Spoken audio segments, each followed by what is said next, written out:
Hi, this is Shawn King of Your Mac Life, the website yourmaclifeshow.com. A few weeks ago, I was reminded I wanted to review a particular product, the Lifeprint Hyperphoto Printer. It's one of these little tiny printers. So I reached out to a representative of the company on Twitter, and they kindly sent me the contact information for them. They sent me a couple of review units, the 2x3 and the 4x5.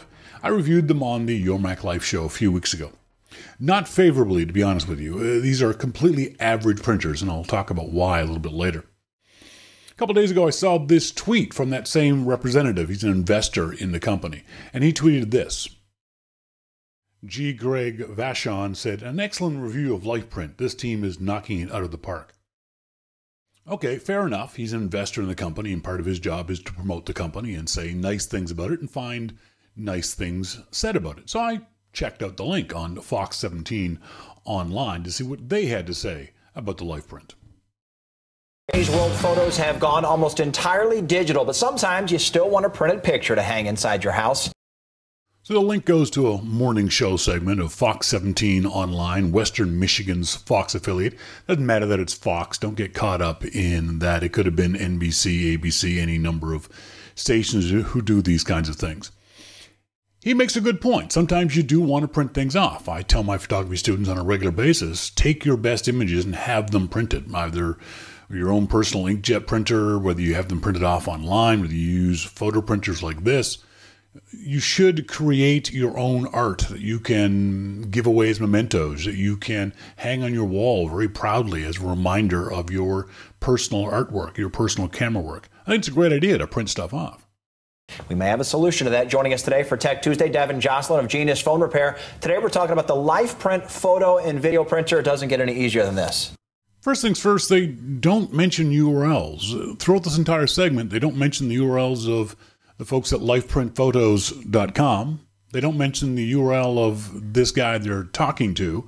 They don't mention the URL of anything, which seems kind of an odd thing to do in this day and age of social media. And this clip is on a website, and nowhere on the website do they include any links to any of the products.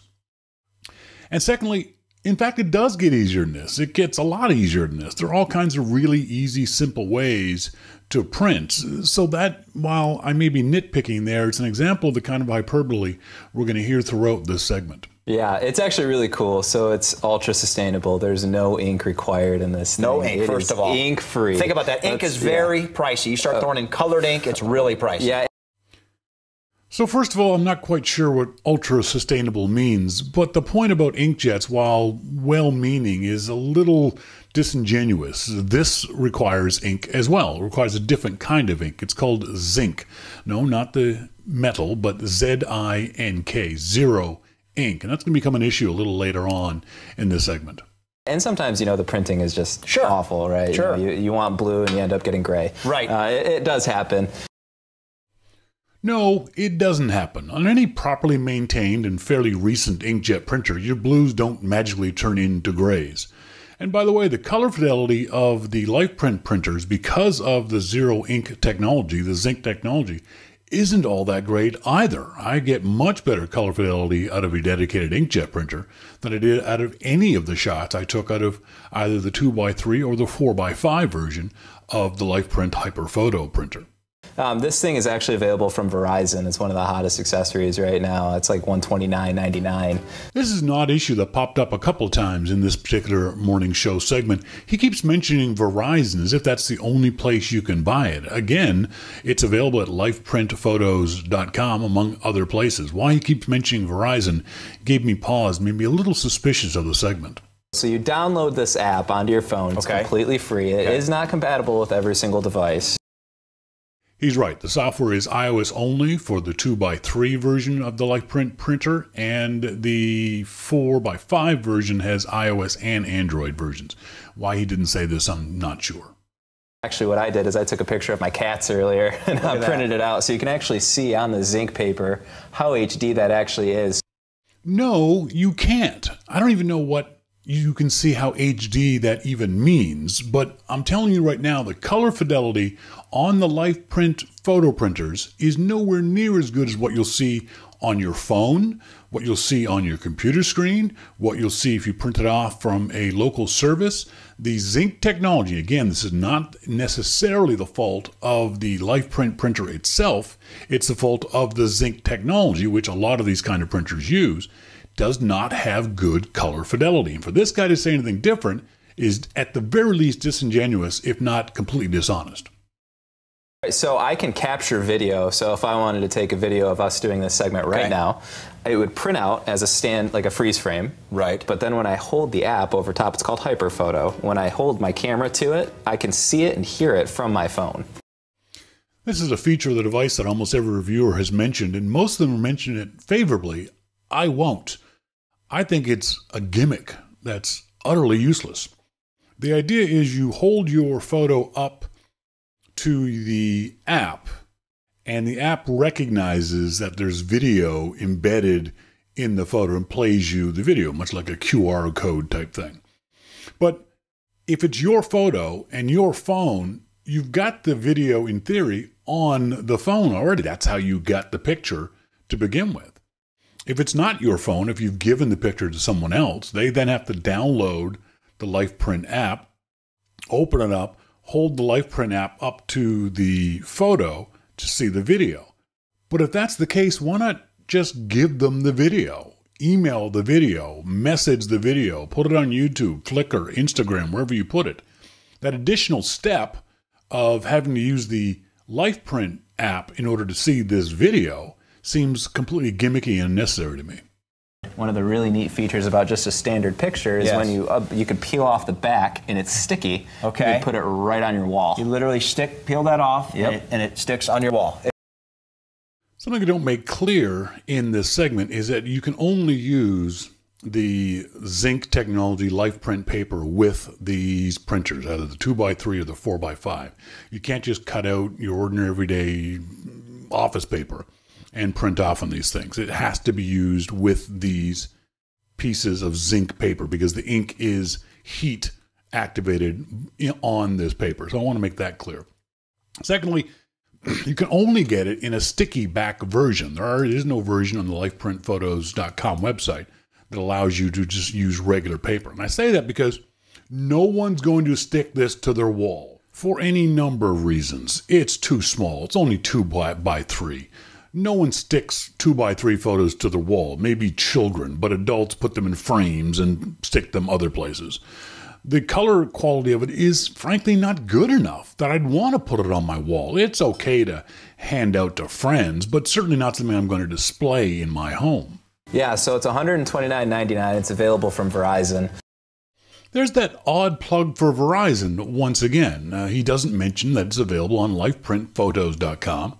Hell, it's available on Amazon.com for a cheaper price than what he's pimping it for from Verizon. I'm not sure why he keeps saying that. But he also doesn't mention there's a larger version of this. He's talking about the 2x3 version of it, but there's also a 4x5 version, which prints off on larger paper with larger images. Not necessarily better quality images, because I found them both to be completely average, but he doesn't mention the other bigger, in theory, better product from the folks at lifeprintphotos.com. You're traveling for like spring break, and you want to print things out in the event that your phone does break or whatever it is. You at least have your memories in case you can't recover it. Exactly. That's just stupid. You have to throw some paper in eventually, I assume, to print it out. Yeah, so the Zink paper you can buy separately. You can buy it online. You can buy it in a Verizon store. Plenty of places that sell mobile accessories. There's that plug for Verizon again. Why? Why doesn't he mention that you can also buy this paper at Amazon.com, at LifeprintPhotos.com, and in numerous other places? He seems to only want to say Verizon. I don't know why. He also doesn't mention the cost of consumables. That's something when you print off on inkjet printers or printers like these, you want to know how much it costs per sheet. In general, online services, you can buy them in bulk if you need to, from 10 to, say, 30 cents a piece. Now, granted, you can't buy them one-offs like you can print off an inkjet or a Zink type printer. But even then, the average cost per image with the 2x3 of this photo printer is between 45 and 66 cents per image. That's pretty expensive, especially given the small size of the printer and the low print quality. I honestly don't think it's worth it. What do you guys got going on at Genius Phone Repair? So you know, it is important to get protected, right? Sure. You can't use any of this cool stuff without your phone working, without your camera working. You might need that. Yeah, so we do have insurance protection bundles. They do start at about $49.99. This is where my spidey senses really started tingling. It feels in this part of the segment that this is a paid product placement, either by the guy doing the review who has contacted the station and said, I'll pay you to let me plug my company, or the station has gone to him and said, we want you to do a plug for a product in general or this product specifically. Because there's no disclaimer on this, it makes me suspicious of who is doing what for what reasons. That's something you should always be worried about when it comes to news media. Why are they doing this segment? This would be a perfectly fine fluff segment, but with all the aspects of it that just feel a little hinky, the fact that he only mentions Verizon, the fact they never show the lifeprintphotos.com website, the fact they don't talk about other products from the same company. It feels like all this was leading up simply to this guy talking about his company and his products and getting people to buy his services. That would make the previous X number of minutes just a long advertisement for this one guy. This is the Lifeprint. Lifeprint. Yep. Great stuff. Thanks, Devin. Yep. This all started because of the tweet I mentioned earlier that this was an excellent review of Lifeprint. No, it's a favorable review of Lifeprint. It's actually a fairly bad review in and of itself. The problem I have with these kinds of reviews on these morning shows is Joe Housewife, who is watching this, sees these people being portrayed as experts, will go down to her local Verizon store, buy this thing, use it for a little while, and then shove it in a drawer, never to be seen again, because the quality just isn't there yet for any of these kinds of printers. Not just the Lifeprint, but the HP versions, because of the Zink technology, the zero ink technology. It doesn't produce good dynamic range in your photos. You'll see the difference from the photo you print from the photo on your phone. It doesn't do consistent printing. I got prints that were different colors from one print to the next, and from one of these versions, the 2x3 versus the 3x4. There's just not enough consistency for me to be able to recommend this to people. The problem is, Fox did, and it doesn't matter that it's Fox. Don't get caught up in the fact that it's Fox versus ABC or NBC. They all do these sorts of things. So the housewife is going to go out and buy this, use it a few times, put it away, never see it again, and it will have lost out on $130. Wouldn't it be better if these companies were more honest, these reviews were more honest, and say, don't buy this. This is not worth your money right now. Save your $130. I'd appreciate that a whole lot more than these kinds of fluffy reviews on morning shows. I want to say thanks to my friends Monty Freeman, Vito Mori, and Mo Kessler for helping me out with this video and giving me some tips and tricks on it. I want to say thanks to you guys for listening. Also say thanks to the nice folks at lifeprintphotos.com for sending me the 2 review units. I wish I could have reviewed them more favorably. I like the idea of these kinds of printers. As a professional photographer, I like the idea of being able to take a picture and give it to someone right away. But these are not good enough, in my opinion, for me to be able to do that or recommend it to other people. I've been Shawn King, and from Your Mac Life, thank you guys very much for watching. See ya!